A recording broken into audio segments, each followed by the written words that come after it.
जब सिलेबस के नाम पे आप लोगों से कह दिया जाए कि प्रश्न मुख्यतः सामान्य ज्ञान, बोध, सामान्य बुद्धिमत्ता और तर्क शक्ति, संख्यात्मक योग्यता और शिक्षण अभिरुचि विषयों पर आधारित होंगे, जिसका ज्ञान एक सामान्य स्नातक से अपेक्षित है, तो आप लोगों के लिए बहुत इंपॉर्टेंट यहाँ पर हो जाता है कि हम कौन कौन से टॉपिक पढ़ें, कौन कौन से टॉपिक छोड़ें।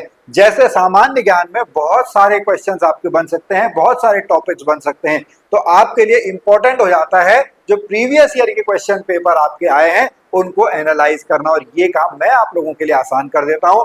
मैं आपको बता दूं कि हम यहाँ पर बात करने वाले हैं उत्तराखंड के डीएलएड एंट्रेंस एग्जाम में, और ये आपकी जो क्लासेस हैं ये बेसिक क्लासेस ऐप के द्वारा आप लोगों के लिए इस समय चलाई जा रही है। 25 का पेपर है, उसको हम यहाँ पर एनालाइज करते हैं। तो पिछली बार के पेपर में आप लोगों से जो है वो एंशिएंट हिस्ट्री का कोई भी क्वेश्चन नहीं पूछा गया था।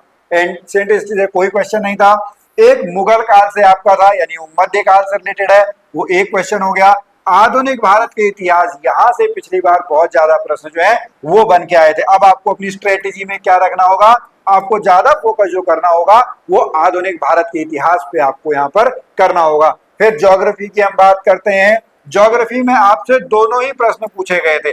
भारत के जो है वो क्वेश्चन आपके कम आए थे, लेकिन विश्व से रिलेटेड जो आपके हैं, जैसे प्रभावशाली व्यक्ति है, कौन से घास के मैदान हैं, इस तरीके के प्रश्न जो है वो आपसे पूछे गए थे, तो वो आपके 11 क्वेश्चन आए थे।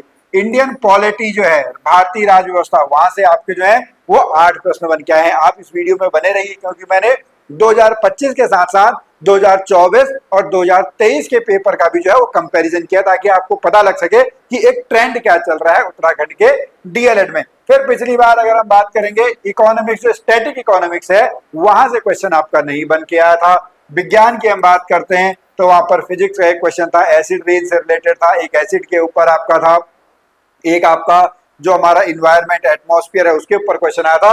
तो कुल मिला एक रोग से रिलेटेड एक क्वेश्चन आपका जो है वो बन के आया था, कौन कौन सी डिजीज है, तो वहां से आपके जो है वो 5 प्रश्न आपके बन के आए थे। करंट अफेयर में जो है वो आपके 6 प्रश्न बन के आए थे। यहाँ पर एक विंबलडन वाला क्वेश्चन तो बार बार आपका जो है वो टकरा जाता है, तो ये आप यहाँ पर देख सकते हैं। कंप्यूटर के क्वेश्चन आपके 2 आए थे, कंप्यूटर के हर बार आपके आते हैं। मिसलेनियस की बात करेंगे तो आपके 4 प्रश्न आए थे। उत्तराखंड का इतिहास का एक प्रश्न था, भूगोल का एक प्रश्न था, और विविध जो है वहां पर आपके 2 प्रश्न, कुल मिला के जो है वो 50 आपके क्वेश्चन यहाँ पर हो गए। अब हम बात करते हैं पिछले बार के साथ साथ क्या हुआ था। अब एक देखिएगा, ये एंशिएंट हिस्ट्री के क्वेश्चन इस बार आपके नहीं आए, लेकिन पिछली बार 3 और 4 आपके आए थे। मध्यकालीन भारत में वही 1 या 2 प्रश्न जो है वो पूछे जाते हैं। जो आपका ये है आधुनिक इतिहास, ठीक है, वो यहाँ के उन्होंने यहाँ जोड़ दिए, जो 3 नंबर 4 नंबर है तो यहाँ पर ऐड कर दिया, नहीं तो 5 6 या 9 नंबर का इस बार आया है। भूगोल से आप देखेंगे कंटिन्यूअस 10 नंबर के अप्रॉक्स 8 10 और 11, यानी यहाँ पर दोनों से आपके क्वेश्चन बन के आते हैं। अगर हम इंडियन पॉलिटी की बात करेंगे तो वही आपके 7-8 क्वेश्चन, 6 क्वेश्चन, 9 क्वेश्चन और 8 क्वेश्चन बन के आए हैं। अर्थव्यवस्था से इस बार एक भी क्वेश्चन नहीं आया।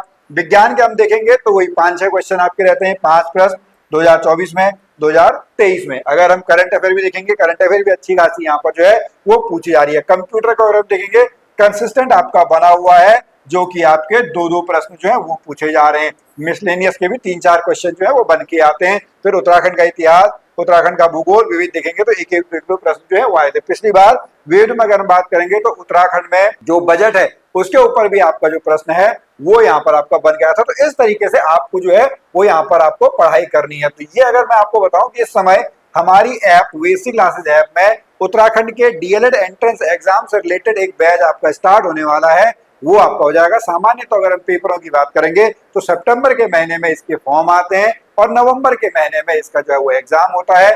उसके बाद जनवरी तक रिजल्ट आता है और अप्रैल के महीने में फिर आपका जो सेशन है वो सेशन आपका स्टार्ट हो जाता है। तो अगर आप उत्तराखंड में प्राथमिक शिक्षक बनना चाहते हैं तो आपको डीएलएड करना अनिवार्य है। तो उसके लिए उत्तराखंड की अगर हम बात करते हैं तो यहाँ पर एक एंट्रेंस एग्जाम होता है। उसके लिए मैंने आपको यहाँ पर बता दिया कि किस तरीके का आपके जो प्रश्न है वो प्रश्न आप लोगों से यहाँ पर बन के आते हैं। अगर आपको ये वीडियो अच्छी लगी हो तो इस वीडियो को लाइक जरूर करें। ऐसे ही और वीडियोस देखने के लिए हमारे चैनल को सब्सक्राइब जरूर करें।